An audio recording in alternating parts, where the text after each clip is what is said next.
and I'm going to be answering the questions, right? Let me look at some of the questions that has come, and then let me answer, right? Let me open the questions. I'm going to be answering it.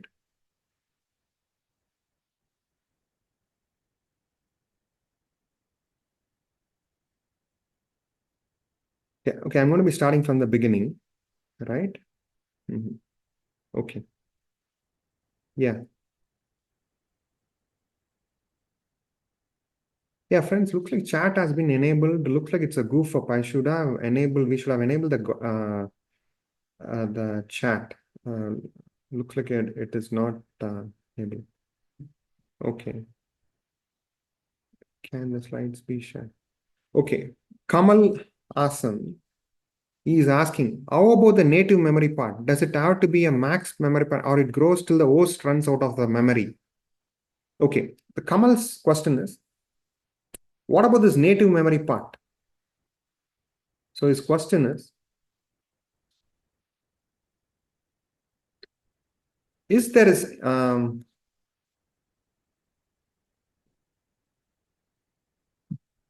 this question is there is any one flag that we can set to control the size, or whether can these grow till you run out of the native memory, the RAM capacity?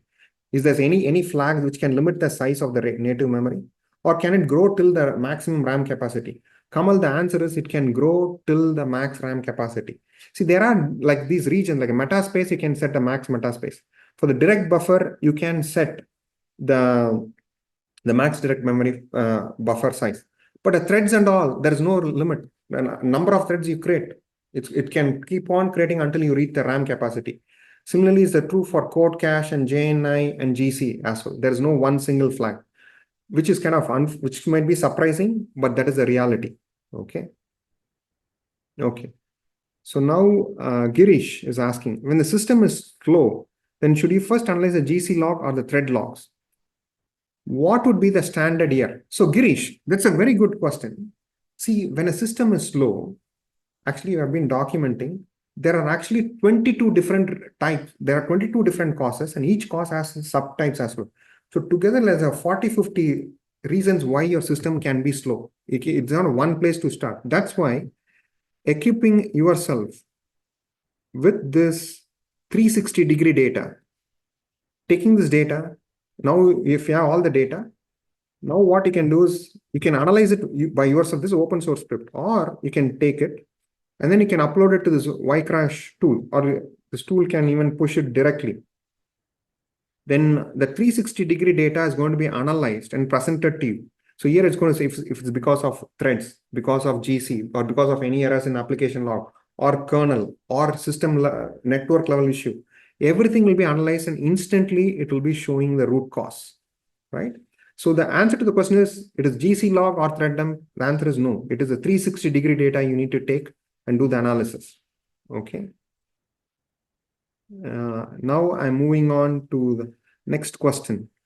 Kamal is asking, can you upload the files, example, heap dump, thread dumps, inside the slide deck, or upload them to any cloud storage? Oh, so you are asking for the sample files.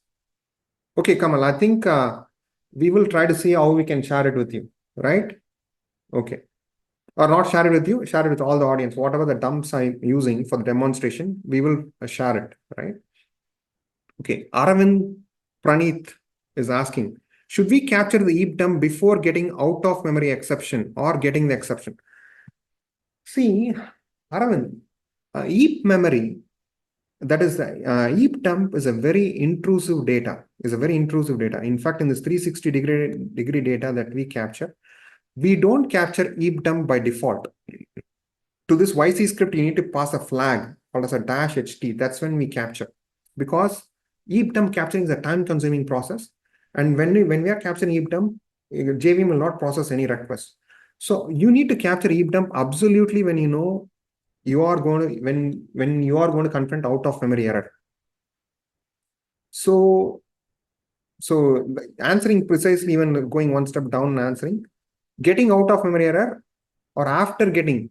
So rather if you are using this kind of a proactive monitoring, like using our REST APIs, and you know if it is heading in this direction, you capture here itself. Don't wait for it to happen, right? Proactively taking this as a good thing. Okay. So now, so Kamal is asking, is there a tool for troubleshooting the meta space out of memory error? So Kamal, the answer to your question is, see, if you go here to this meta space, right? Enabling the verbose class logging is one effective approach, right? The second approach is the heap dump itself also contains the class definitions. Heap dump itself contains the class definitions. Look at this. Let me show you. Let me go back to my heap dump analysis report.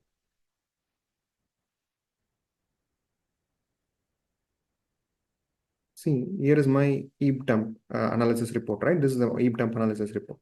Here, there is a section called histogram. Here, this section shows all the classes that has been loaded. So, but what you need to do is there is going to be, especially when there's a meta space leak, you're going to have thousands and thousands of classes. That means you have to keep on scrolling and going all the way till the end because they are typically one class. So go and looking at it, it's going to be very painful for you to look. That's why the verbose logging is effective. I'm sharing the effective tip. But answer is this information is also in the heap dump, but then you have to scroll down all the way and see what are the things to be loaded. It's not very intuitive. Okay. So then I'm moving along. Madhu is asking, my understanding. Okay. So at this point, friends, I want to touch upon one more thing, but I didn't go into the details because of enormity or because of the scarcity of time. We will do another webinar on this, right? That here is what it is. See, friends, there is a concept called native memory tracking. This native memory tracking, that is, what you can do to your JVM, you can pass this flag called as native memory tracking is equal to summary. When you do that, after you do that, you can keep issuing the JCMD command like this, and then piping that output to this file. When you do that, it's going to print all the native memory regions and what is the size of them. So if there's any leak is happening in any one of the region, probably on a 5-6 hours window, for every 5 minutes, you can keep piping in the output of it. And then you can take that file and upload it to the GCEC tool. When you upload to GCEC tool, the tool, look at this, it is going to,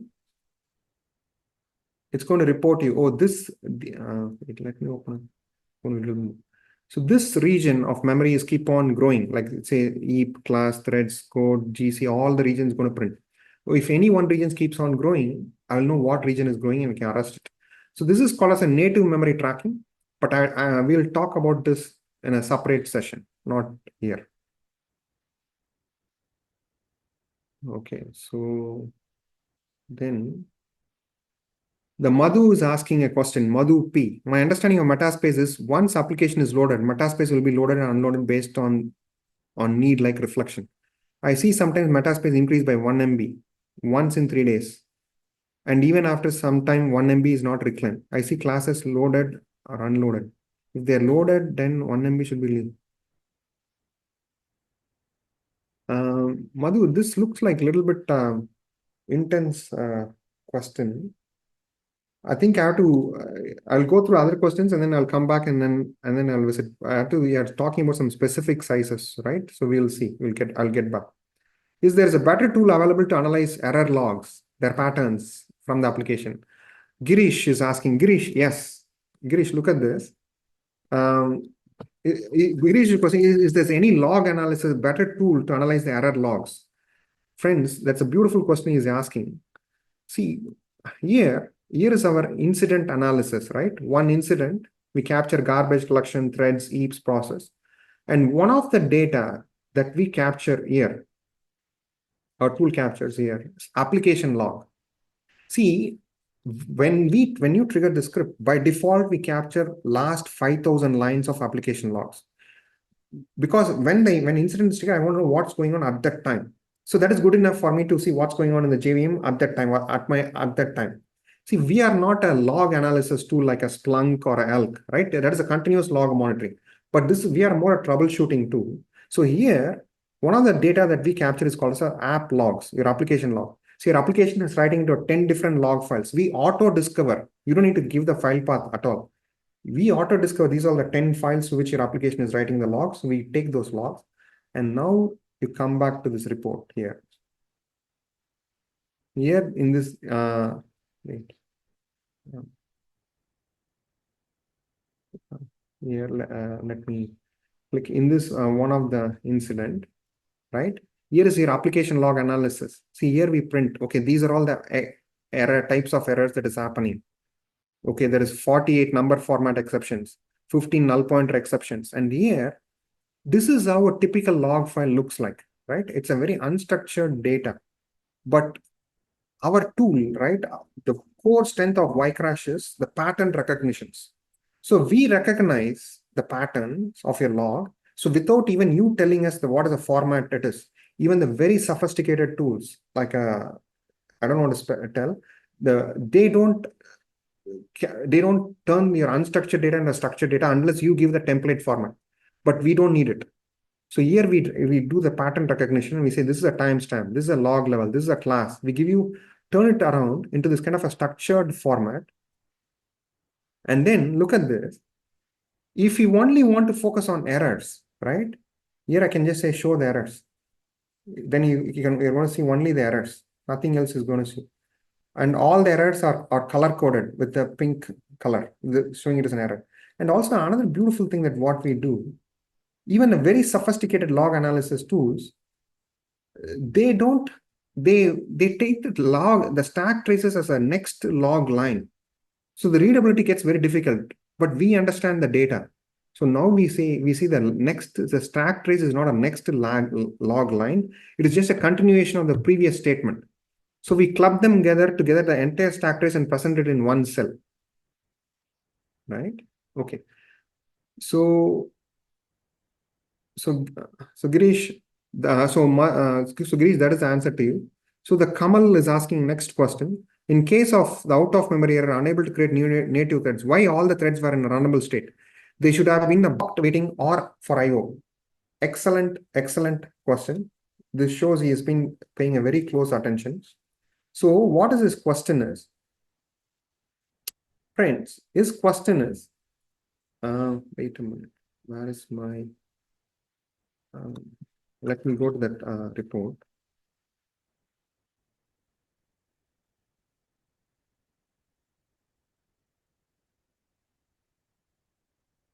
So his question is, this is that middleware platform. His question is why this is in a runnable state. Runnable means it is executing something. But here it is, these threads are actually stuck, waiting blocked because of this backend is not responding, right? It's creating a thread, is not responding. His question is why it is in runnable state. Shouldn't it be in a blocked or a waiting state? Come on. JVM does miscategorization. It is actually waiting. It is blocked. It is not getting, it's not executing any lines of code. But JVM miscategorizes the states. This is one example of that. It miscategorizes, especially if it's a native method. See, this is a native method. So the JVM does not have visibility. Anything if the native method declares as a runnable. But actually, it is actually waiting. It's stuck. Good observation. But you don't have to worry about it. But the tool has intelligence to see, because we know what are the threads, even though we detect all this miscategorization. And then we eliminate them and we show to you. Okay. Can you monitor the usage of all memory areas or only some in GCC? So Magnus, it is not GCEC. Look at this. Let's go back to that native memory tracking. If you want to, let's go back to this native memory. Magnus Erickson, I'm answering Magnus Erickson question. So what is the difference in between a garbage collection log and then a native memory tracking, right? See, garbage collection log contains only the information about the young generation, old generation, metaspace. That's all the information it contains about the sizes. But it also contains the information about the garbage collection events, when it's triggered, how long it took, how much objects got reclaimed, how much objects get promoted, what is the reason for the garbage collection to be triggered. It contains that kind of a depthful information, garbage collection log, but it only contains only for these three regions. But native memory tracking contains a breadth of information. It contains the detail about all the regions and their sizes, but it doesn't contain the depth. So if you want to go to the depth, GC log. But if you want to go to the breadth and see what's going on, native memory tracking. That is the answer, Marcus. Do these extra logging cause overhead also to JVM? No, Surya, 100% no. In fact, here there is a blog. There is at least I'm talking about this GC logging. We have this. Go ahead, and so there is this overhead caused by GC logging. This is a white paper which shows what is overhead adds. It's almost negligible and it's almost not noticeable. And because being me in this position, I get an opportunity, fortunate to see a lot of large scale deployments. I've seen enterprises which is running on a 200,000, 300,000 JVMs. They all have GC log enabled all the time because of the predictability capability and troubleshooting aspects it provides. It's very, very negligible. And that too, when you're comparing with quote unquote APM tools, this is nothing, right? Okay. Now Artem is asking another question. Can this be, okay, this YC script can be run under root or not root user? Excellent question. Artem, this script expects to be run with the same user permissions as your target Java application. As a target Java application, whatever the permission you ran, that's enough to run. See, in certain cases, that permission may not have able to access the D message. In that case, the D message will not be printed. Okay. So now I'm moving on. Kamal is asking another question. For the direct buffer case out of memory error, how to know which library is the root cause? I'm not mistaken. The JVM will throw the error with the last class or the library tried to allocate. So Kamal, this one, when it happens, you're going to see this direct buffer out of memory error being thrown when this limit saturates. When this limit saturates, only this is going to be thrown. When the direct buffer region memory is saturated, that's when it's going to be thrown. And that will be thrown only by the last execution, which will happen to be the stack trace. So in the stack trace, you will get to know, right? Okay. So now Ruslan says, thanks a lot. Okay, please open. Thanks for my name. Okay. Okay, Arvind is asking a question. What if you don't specify native memory anywhere? So, Arvind, in fact, you don't have a choice to say what is the native memory region size, right? You don't have a choice. So what will be so his question is, what is the default value? Is there any way that I can, his question is, what if we don't specify native memory anywhere, native memory region size anywhere? First of all, Arvind, there is no one flag which can set the size for this native memory, right? There's no one flag. So you want to go for this, for metaspace, it picks up a default value. And the direct buffer, it picks up a default value based on the JVM version and the threshold. But for others and all, there is no default value. It depends on your consumption. So you can saturate your entire RAM. So Abhishek Singh is asking a good question. What is the recommended approach to calculate the XMX value based on the CPU resource? Is he asking what is the best value to calculate the XMX size? XMS is asking XMS. XMS means initial heap size. So Abhishek, I'm a fan of setting the initial heap size and the max heap size to be the same value. There are certain performance benefit. And if you, whatever the blog I'm showing, all of them is available in the ebook. So here, there is one article called as initial heap, right?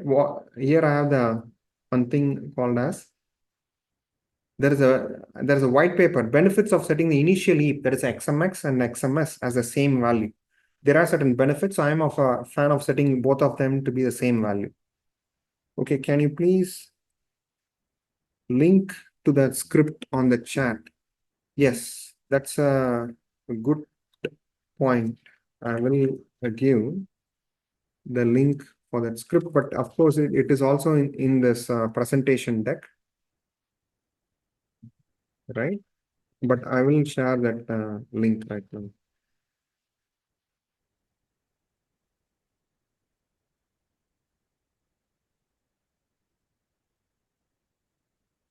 So I am putting that in the chat for everyone.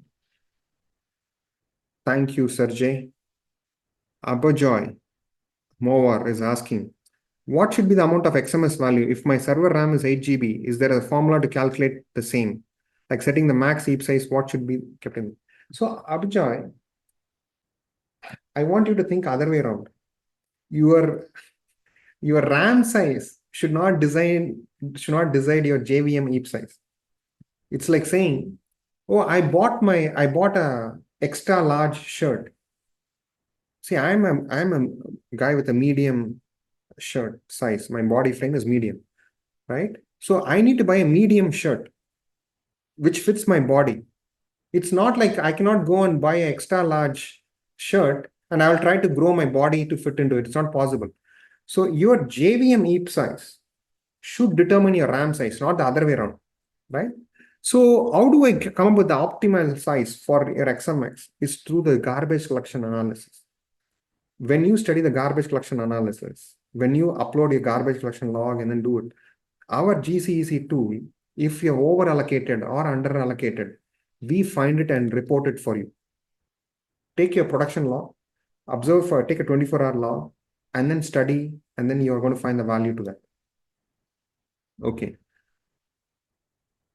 See, Arvind, once the server crashes, see, the crash means crash is an overloaded term.